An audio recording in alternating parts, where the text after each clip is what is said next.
doing something about the nuclear program is not a pinprick. It would be a major thing. Obviously, as your previous guest noted, the oil fields are much more vulnerable. But I think that would be something that both Israel and the United States would prefer to avoid. Last thing we need is higher oil prices and Yeah. more uncertainty about oil prices.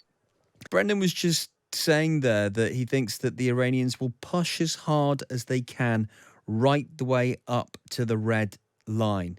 Is that what you think as well? I think that's right. The problem is we don't know what the red line is. I think we've seen, signs in recent weeks of the Iranians worried about too wide a war, worried about expanding opportunities for other people to attack them.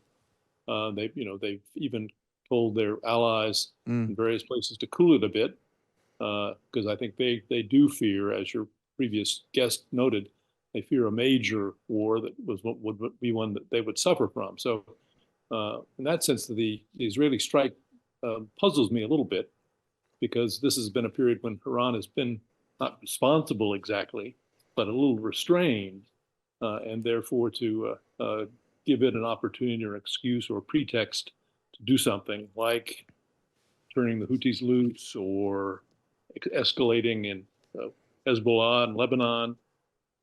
That timing puzzles me a bit because it seems to me everybody has an interest at this point in not having a major regional war, and therefore avoiding things that might touch that off seems to me to be prudence all around. Yeah, I mean, is the reason that it puzzles you partly because Israel has so much going on, or is it also partly because Israel's leader, uh, Benjamin Netanyahu, is basically going all out because he knows that when the war in Gaza is over, it's very much likely to be the end of his political career, certainly as the leader of Israel.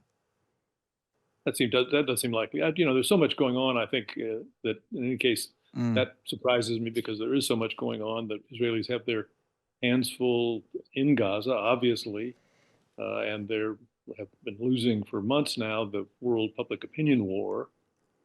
We've only seen hints that they've started to think about some post-war arrangements for Gaza, as we imagine those come back to some revamped, reformed Palestinian Authority. But we still don't have any sense for what the end game is, and that it's both the end game, I suppose, for the war, and it's also the end game for Benjamin Netanyahu. Greg, how strong, how worried should we be about Iran's capabilities from a military perspective? How strong are they? They've been, it seems to me, mostly in the nuisance category, but significant nuisance. I mean, they've done in some ways a quite remarkable job of using proxies. Now we know that they don't always have entire control over those proxies. That's something we know from our own experience in the United States. That once you have proxies, ideas of their own, but they've done, it seems to me, quite well from a pretty weak base, trying to use the Houthis, use Hezbollah, use Hamas as ways of inflicting pain on Mm. their enemies without necessarily getting retaliation against them. Again, that's why this strike does surprise me. And do you think that Iran knows how vulnerable they are? Brendan Kinney there talked about, the oil fields being so key to their economy. Do you think that the reason they don't push so far is they are fearful of not only Israel going into direct conflict with the Israelis, but also direct conflict with the Americans? Conceivably, I think they certainly understand, or I hope they understand how vulnerable they are. And for better or worse, if Israel sought to do something serious about oil production, let alone nuclear facilities, it probably couldn't do it by itself. It would probably need to try and entice the United States to come along, just to give those Israeli aircraft enough legs to get there and do things. So doing something about the nuclear program is not a pinprick. It would be a major thing. Obviously, as your previous guest noted, the oil fields are much more vulnerable. But I think that would be something that both Israel and the United States would prefer to avoid. Last thing we need is higher oil prices and Yeah. more uncertainty about oil prices. We've talked a lot about the potential reaction to this airstrike tonight from a military perspective. But a lot of people are discussing the idea that actually a retaliation could come from a cyber perspective.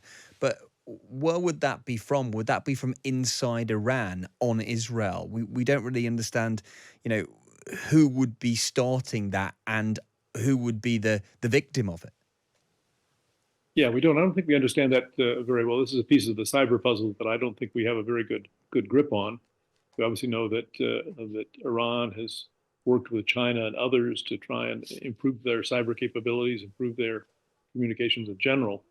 Exactly what their capabilities to do against Israel, say, I think it's at least it's not something I know in much detail at all. So you would expect that one part of the retaliation would be cyber, but exactly how effective that can be, given Iran's capabilities and that of its proxies, unclear. I think unclear to me at least. Well, Greg, it's always good to get your insight on this. So thank you for joining us tonight. My pleasure. Thank you. Greg Treverton there, former chairman of the National Intelligence Council under President Barack Obama, about what's gone on tonight. It's on the front page of the Morning Times as well. A senior Iranian commander has been killed in an airstrike thought to be by the Israelis in the Syrian capital.